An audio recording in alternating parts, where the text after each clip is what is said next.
It's been nearly 80 years since New York Times reporter Walter Duranty won a Pulitzer for stories written about Stalin's Soviet Union.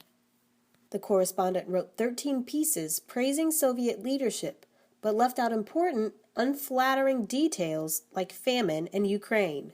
Critics want the prize to be revoked, but for media history professor Dr. David Copeland, the argument, although fair, doesn't stick. Ethically, should they give it back or not? I don't know that it really makes a huge bit of difference 80 years later. Copeland says that during Duranty's era, media was often sensationalized. That's not the case today, but he warns others not to judge the past based on a modern perspective. Today, almost all of our stories that we write, that we report, that whether they're on television, whether they're in the newspapers, if we're talking about government, the sources are official sources. We just make the assumption that in a society such as ours that the information that we're getting is reliable and accurate. He was kind of working under the same premise. That doesn't mean that what he did was not unethical or that wasn't problematic. Young journalists practice ethics in action every day right here.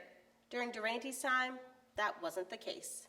Today we make the assumption that almost all of our reporters on pretty much every level have some kind of professional training. At that point in time, most people just became reporters.